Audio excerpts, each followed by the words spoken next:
Assalamualaikum warahmatullahi wabarakatuh.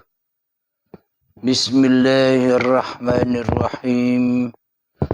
Ashhadu an la ilaha illallah wa ashhadu anna Muhammadar Rasulullah. Allahumma salli ala sayyidina Muhammad wa ala ali sayyidina Muhammad.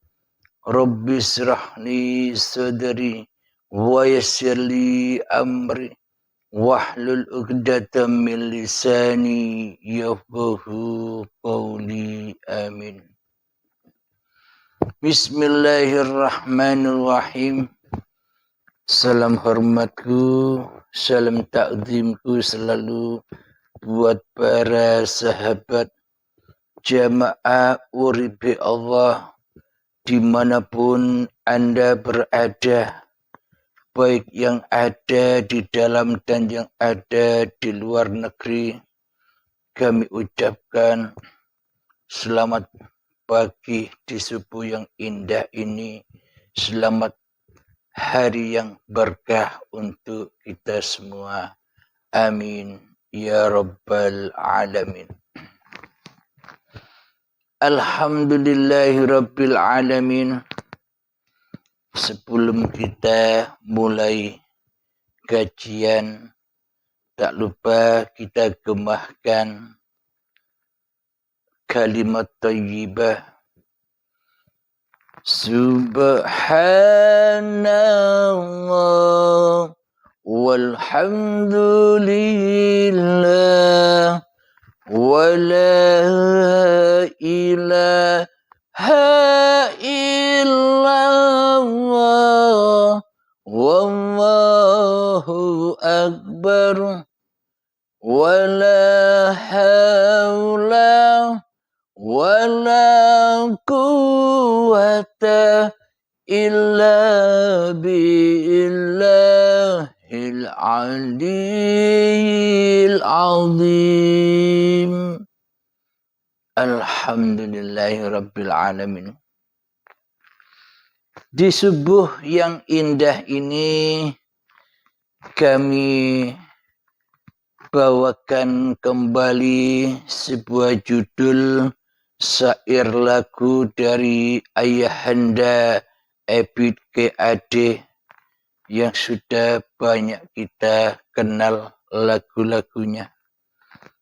Kali ini lagu yang berjudul Masih Ada Waktu.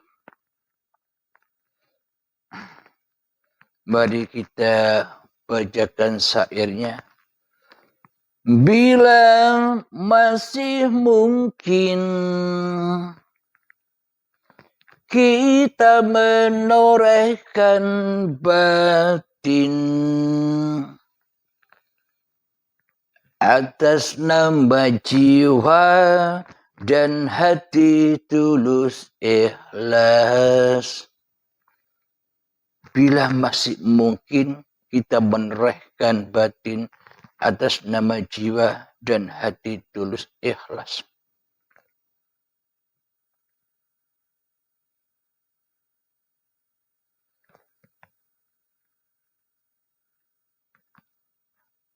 Bila masih mungkin kita menorehkan batin, maknanya selama ini kita menorehkan di dalam ketaatan atau beragama di sisi Allah. Selama ini kita tidak pernah menorehkan batin kita. Kita tidak pernah menghadapkan batin kita. Kita tidak pernah mensujudkan batin kita kepada Allah. Karena kita selama ini tidak mengenal Allah. Karena kita selama ini tidak pernah berjumpa dengan Allah. karena kita selama ini tidak pernah ketemu dengan Allah.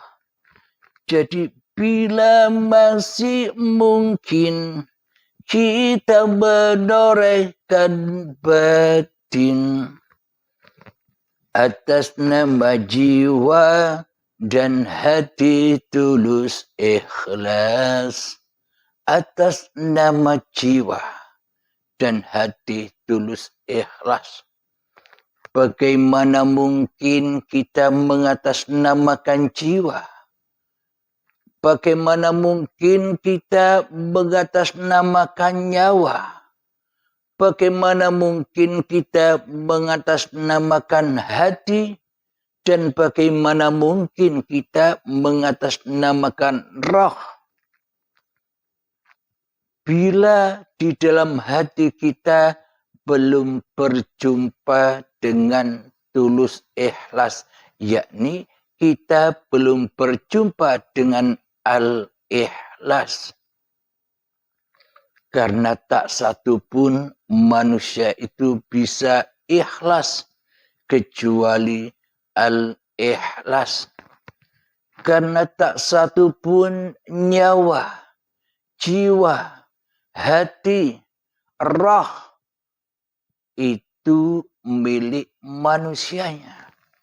Maka untuk menorehkan batin, seharusnya kita persembahkan kembali nyawa atas nama nyawa, atas nama jiwa, atas nama hati, atas nama roh. Mestinya kita pancarkan kembali ke asalnya, yakni uripe Allah yang al-ikhlas. Mumpung masih ada kesempatan buat kita mengumpulkan bekal perjalanan abadi. Mumpung masih ada waktu untuk kita berbenah dan berbenah hati. Mumpung masih ada waktu kita berbenah nyawa. Mumpung masih ada waktu kita berbenah jiwa. Mumpung masih ada waktu kita berbenah roh, yakni kembalikan 4 nama ini, dulur papat ini, nyawa, jiwa, roh, hati kepada al-ikhlas, yakni uripe Allah. Mumpung masih ada waktu, itulah yang dimaksud bekal abadi. Mengumpulkan bekal perjalanan abadi. Bagaimana mungkin kita ibadah? Bagaimana mungkin kita bisa sholat? Sementara ibadah dan sholat ini bekalnya bekal yang fana. Bekalnya bekal yang hancur. Bekalnya yakni diakui bahwa ibadah dan sholat ini, ibadah dan sholat milik kita. Tahajud milik kita. Duha milik kita. Kekayaan milik kita. Perbuatan milik kita. Amal-amal yang kita kerjakan masih milik kita. Bekal yang kita hadap, kiblat yang kita hadap, masih bekal dan kiblat yang fana. Bukan yang abadi yang kita hadap. Mana mungkin kita bisa mengumpulkan bekal perjalanan abadi bila di dalam hati kita yang jadi Tuhan masih diri kita. Bagaimana mungkin kita bisa mengumpulkan bekal yang abadi Pilah yang jadi sang pencipta di dalam hati kita masih hawa nafsu kita. Bagaimana mungkin kita bisa mengumpulkan bekal perjalanan abadi sementara yang berjalan, yang berkuasa, yang punya gerak atas aktivitas-aktivitas selama ini masih yang fana, masih yang rusak, masih manusianya yang mensekutukan, masih manusianya yang menyerupai Tuhan di dalam dirinya. Maka bekalnya takkan pernah abadi. Dan bahkan bekal-bekal yang kita kumpulkan selama ini bekal yang rusak, bekal yang fana, bekal yang hancur.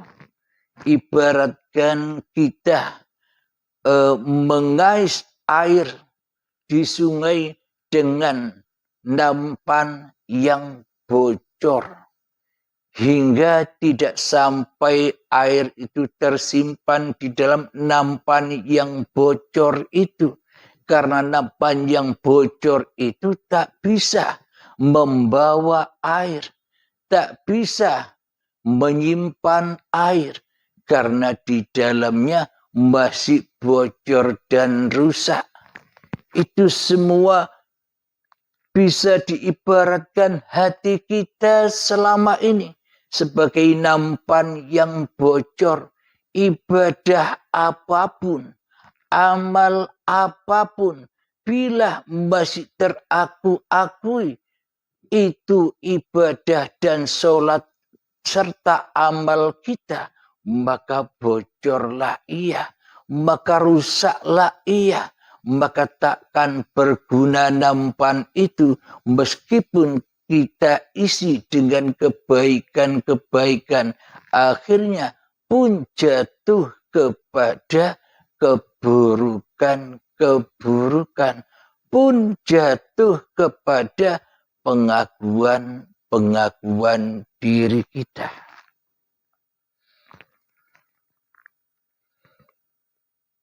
Mari kita lanjutkan syairnya.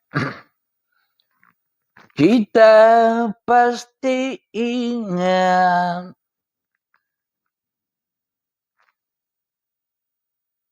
tragedi yang memilukan.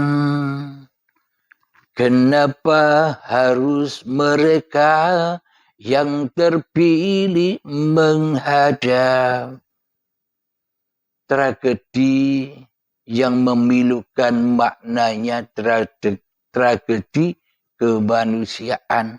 Bisa orang-orang yang kecelakaan di lautan, bisa orang-orang yang kecelakaan di darat, yakni contoh kereta api yang begitu makan banyak korban. Bisa jadi kecelakaan di udara, yakni pesawat terbang yang mana banyak korbannya.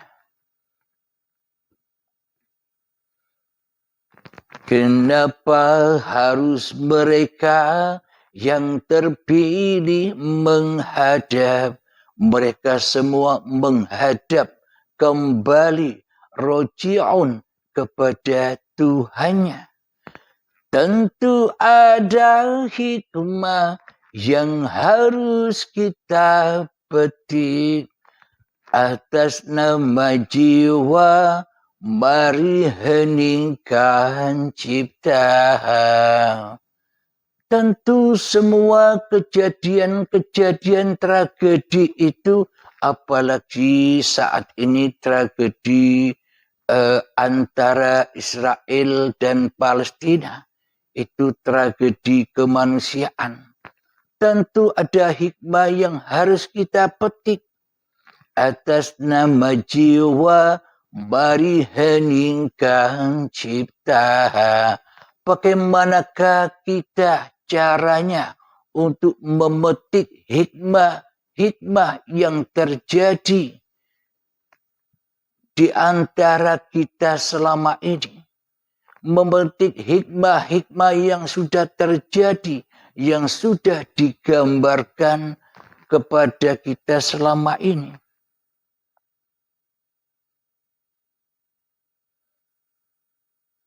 Jadi caranya kita harus mengheningkan cipta.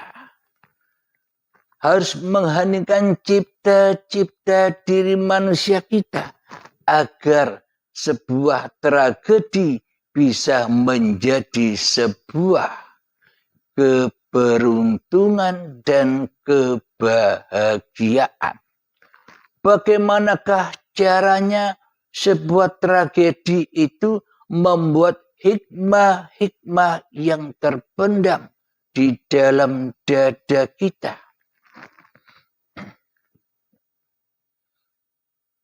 Caranya dengan sering kita mengheningkan cipta diri manusia kita di hati kita. Sama halnya yang ketika Kanjeng Nabi Muhammad mengheningkan cipta kuasa diri Muhammadnya di dalam gua Hira, yang mana Kanjeng Nabi Muhammad bertapa, berzuhud, berkholwat di dalam gua Hira. Maknanya gua Hira itu ya setiap hati diri manusianya. Heningkan cipta kehidupan diri manusia kita. Hentikan cipta kuasa diri manusia kita di hati kita. Heningkan, pasrahkan, ridhokan bahwa semua cipta yang terjadi hanyalah miliknya uripe Allah. Alhamdulillahirabbil alamin. Mari kita lanjutkan syairnya. Kita mesti bersyukur bahwa kita masih diberi waktu. Entah sampai kapan, tak ada yang bakal dapat menghitung. Kita mesti bersyukur. Kita melihat peristiwa-peristiwa, tragedi kemanusiaan itu tidak menimpa diri kita. Kita mesti banyak-banyak bersyukur, hikmahnya demikian. Jadi kita selalu bersyukur kepada Allah. Bersyukur bahwa hidup ini Allah, itulah makna asyakur. Jadi tak satu pun manusia bisa bersyukur kecuali tanpa uripe Allah. Adakah kata-kata alhamdulillahirabbil alamin tanpa kita hidup? Adakah rasa berterima kasih tanpa kita dihidupkan? Apakah kita bisa bersyukur tanpa kita hidup? Jadi tempatnya asyakur, bersyukur, alhamdulillahirabbil alamin, bukan milik manusia kita. Dan bukan manusia kita yang bisa bersyukur kecuali syukurnya asyakur. Kita mesti bersyukur bahwa kita masih diberi waktu. Kita masih diberi waktu di dalam kehidupan ini. Diberi waktu untuk apa? Diberi waktu untuk bersyukur dengan kewujudan diri manusia kita. Bersyukur dengan kehidupan diri manusia kita. Maknanya bersyukur, jangan kau akui lagi bahwa hidup ini hidupmu. Jangan kau akui lagi bahwa badan ini milikmu. Itulah tanda kita bersyukur. Mumpung kita diberi waktu, yakni tanpa berbaiat takkan pernah jumpa asyakur. Bila manusianya tidak rela dan tidak ridho, mati. Bila manusianya masih merasa dirinya yang hidup, bila manusia masih dirinya yang merasa bisa bersyukur, maka selamanya takkan pernah bisa menempuh, meniti perjalanan hakikat syukur itu sendiri. Entah sampai kapan tak ada yang bakal dapat menghitung. Entah sampai kapan rasa bersyukur dengan yang sebenar-benarnya syukur itu tiba di dalam hati kita.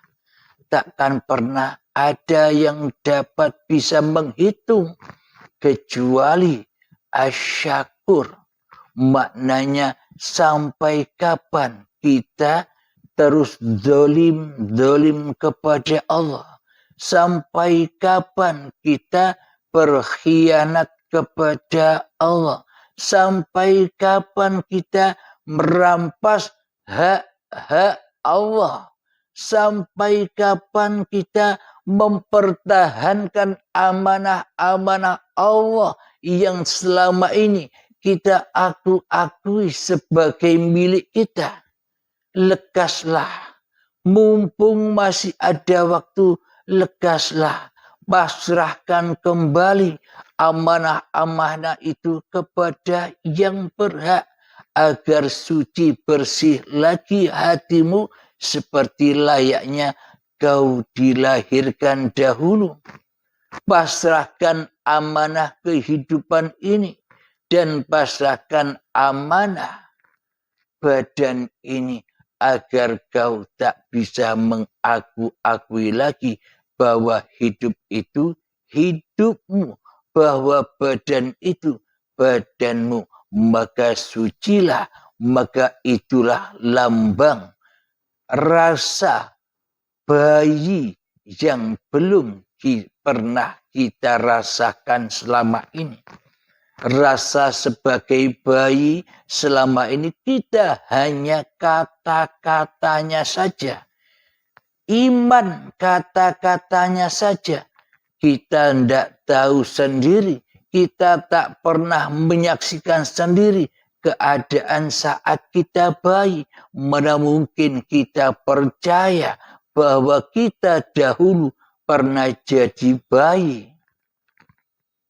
Nah, ketika kita sudah berbaiat, itulah rasa kita dulu sebagai bayi lagi.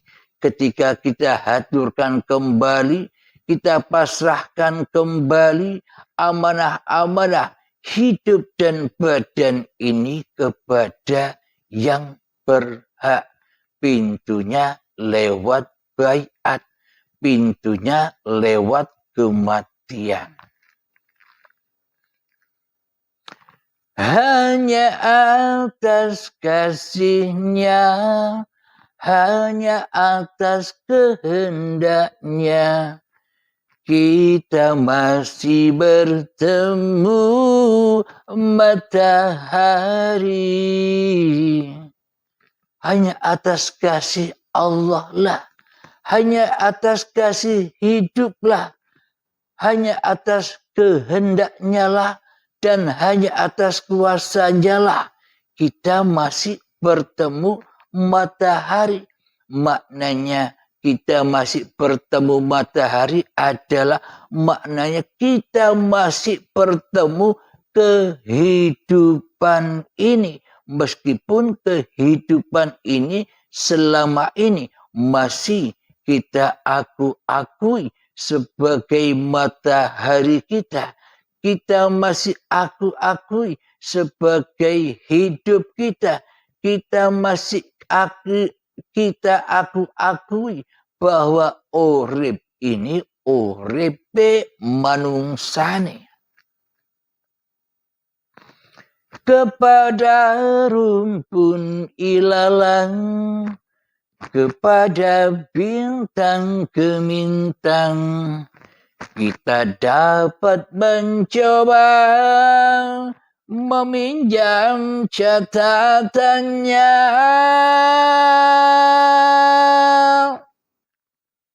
Kepada rumpun ilalang, kepada bintang gemintang, kepada apapun yang kita saksikan, kepada makhluk apapun yang kita saksikan, kepada keadaan dan aktivitas apapun yang berlaku di hadapan kita.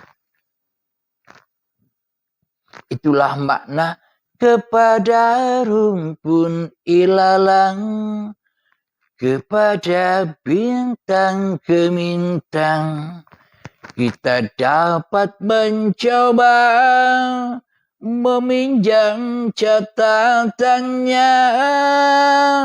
Jadi kepada apapun yang kita saksikan, jadi kepada apapun yang kita situasikan dan yang kita aktivitaskan, bagaimana caranya kita bisa meminjam catatannya?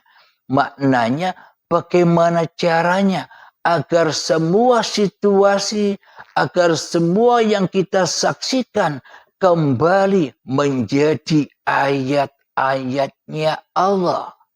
Bukan ayat dan peristiwa manusianya.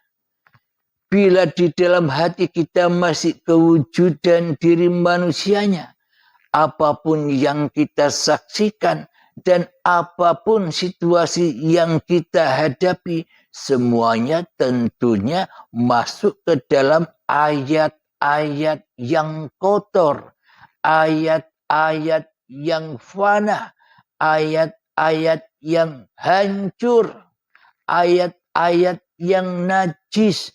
Karena di dalam hati kita selama ini bukan Allah yang wujud, tapi diri manusia kita yang wujud. Maka semua apapun yang kita saksikan, semua apapun yang kita aktivitaskan, semuanya adalah kedustaan, kepalsuan. Ayat-ayatnya makhluk, pasti yang kita lihat adalah ayatnya makhluk, bukan ayatnya sang khalik. Ayat yang najis, bukan ayat-ayat yang suci. Sampai kapankah gerangan waktu yang masih tersisa, semuanya menggeleng, semuanya terdiam, semuanya menjawab tak mengerti. Yang terbaik hanyalah segeralah bersujud, mumpung kita masih diberi waktu. Sampai kapankah gerangan waktu yang masih tersisa? Jika kita tak berlomba-lomba dengan al-maut, bila kita tak berlomba-lomba dengan ajal, sampai kapankah waktu ini tersisa buat kita untuk bertaubat, untuk mati sebelum mati, untuk berbaiat, maknanya untuk rela ridho Allah sebagai Tuhanku daripada ridho rela bahwa iblis dan setan yang kita tuhankan selama ini. Jadi sampai kapankah gerangan Anda menunggu ajal? Sedangkan ajal semakin bertambah dan bertambah dekat waktunya dengan kita. Jangan sampai kalah. Jangan sampai kedahuluan ajal di dalam kita bertaubat kepada Allah. Di dalam baiatlah kita temukan pintu husnul khotimah, jadi mati sebelum mati. Dengan baiatlah kita tahu diri, kita sudah tahu tempat di mana kita kembali kelak, sehingga ketika ajal menjemput kita tenang wae, kita santai wae, karena kita sudah tahu tempat di mana kita harus kembali. Sampai kapankah gerangan waktu yang masih tersisa, semuanya menggeleng, semua manusia pasti menggeleng. Kapan waktumu untuk mati? Kapan waktumu untuk bertaubat? Kita takkan pernah tahu kapan kita mati, kecuali orang-orang yang sudah berbaiat, kecuali orang-orang yang sudah mati sebelum mati. Ia bakal tahu kematiannya kapanpun dan dimanapun. Bila jiwa ini masih jiwanya manusia, pasti semuanya menggeleng, semuanya terdiam, semuanya menjawab tak mengerti. Setinggi-tingginya ilmunya manusia, setinggi-tingginya amalnya manusia, pasti mereka tak akan tahu kapan ajalnya tiba, kecuali mereka yang sudah tak merasa berilmu lagi dan mereka merasa tak bisa berkuasa lagi atas dirinya. Dialah yang tahu. Bertanyalah pada rumput yang bergoyang. Dialah yang sudah menyadari bahwa goyang ini bukan goyang manusianya. Yang terbaik hanyalah segeralah bersujud, mumpung kita masih diberi waktu. Yang terbaik hanyalah segeralah bersujud. Maknanya sujud bukan sujud-sujud jungkirnya sholat badan. Bukan sujud yang seperti itu yang dimaknai malaikat sujud kepada Adam. Dan bukan sujud yang seperti itu setan diperintahkan Allah sehingga setan tidak mau bersujud kepada Adam. Maknanya bukan sujud yang itu, sujud yang ada di dalam hati kita. Sujud itu maknanya apa? Kita rela ridho bahwa hakikatnya diri kita ini, aku bukan siapa dan bukan apa, aku tidak apa dan tidak siapa. Aku hanya peran diperankan Tuhanku yang menciptakan sejak dari tanah.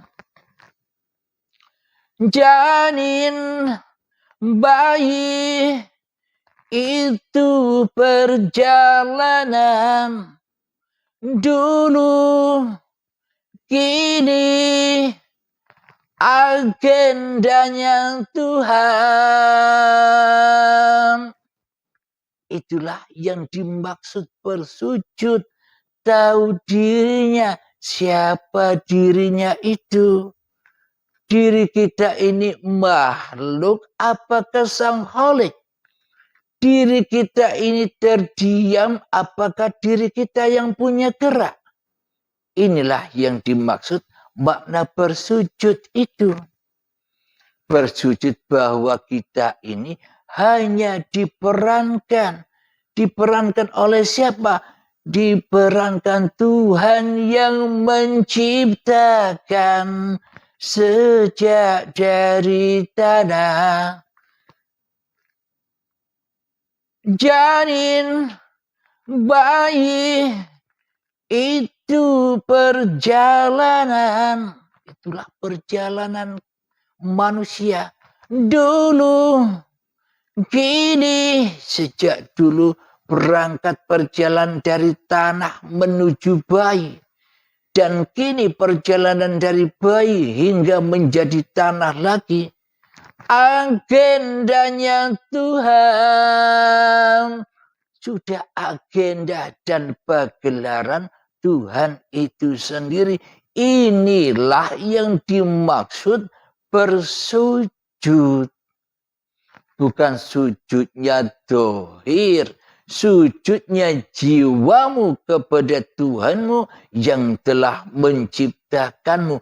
Inilah yang dimaksud oleh Kanjeng Nabi Muhammad sallallahu alaihi wasallam, amal yang lillahi ta'ala. Bukan malah kita melenceng dan tersesat mengerjakan amal yang palsu. Amal yang diaku-akui oleh manusianya yang punya peran. Akhirnya tak bisa lillahi ta'ala, melenceng jauh, tersesat jauh kepada pulang dan rojiun kepada li nafsi. Karena manusianya lebih memilih menjadi Tuhan daripada memilih menjadi hamba. Karena manusia lebih cinta memilih sebagai sang pencipta daripada yang dicipta. Karena manusia lebih cinta dan memilih sebagai sang Khalik daripada menjadi makhluk. Itulah cermin hati kita semua selama ini. Jadi tak satu pun manusia bisa menjawab kapan kita bisa mati. Kecuali orang-orang yang sudah mati. Kecuali orang-orang yang sudah berbaiat dan kembali kepada Allah. Tahu bahwa dirinya kapan harus mati. Kapan harus kembali. Dia sudah tahu. Jadi meskipun kita mendalami, memahami paparan-paparan di dalam channel Uripi Allah, selama kita belum berbaiat, maka mursyid kita, guru kita, pembimbing kita masih iblis dan setan, masih hawa nafsu kita yang pura-pura paham, yang pura-pura mengerti. Akhirnya iblis dan setan membisiki pada hawa nafsu kita, bro, kamu sudah paham, tak perlu baiatlah, sayang dirimu, sayangi hartamu, tak perlu baiat, kamu sudah paham. Aku saja sebagai mursyidmu, aku saja sebagai pembimbingmu, kan enak. Jadi apa yang kau ketahui, apa yang kau pahami, bisa kita buat bangga-banggaan. untuk kita bekal debat, untuk bekal kita bisa menjatuhkan orang yang ngaku-ngaku ma'rifat. Akhirnya begitu, karena hatinya sombong dan merasa paham dan tidak digurukan dan tidak bertemu dengan pembimbing hatinya, maka pemegang kekuasaan di dalam memahami paparan uripe Allah masih manusianya, yang lupa manusianya, yang ingat manusianya, kadang lupa, kadang ingat, kadang lupa, kadang ingat, yang ingat manusianya, yang lupa ya manusianya, masih serba manusianya.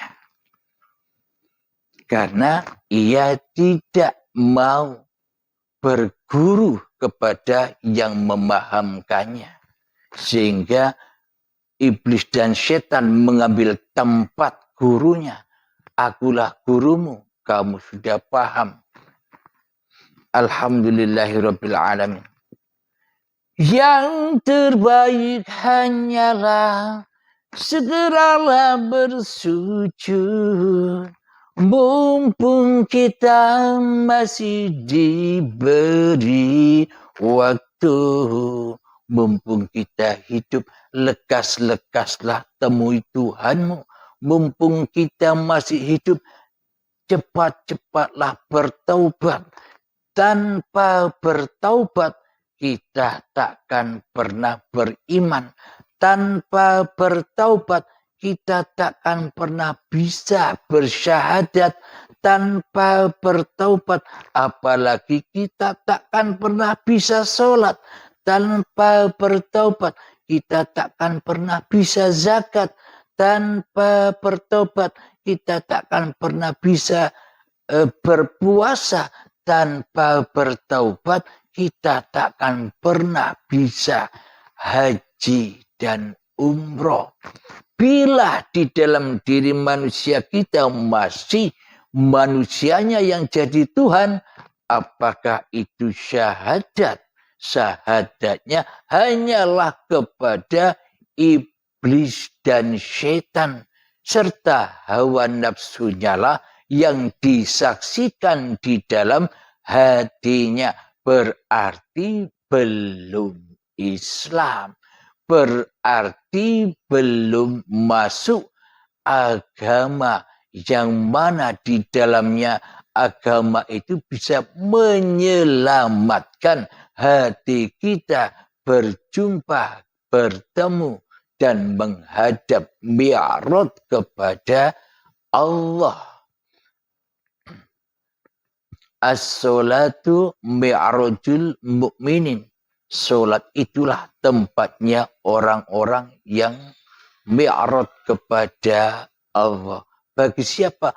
Bagi orang yang sudah bertaubat dari menjadi Tuhan. Alhamdulillahirabbil alamin. Kiranya cukup demikian dari kajian syair dari lagu Ayahandaku Ebit GAD yang berjudul Mumpung Masih Ada Waktu. Sebelum kita akhiri, mari kita gembahkan bersama sholawat dhalimin daf'ul bala. Allahumma salli ala sayyidina Muhammad wa ashghili zalimin bil-zalimin.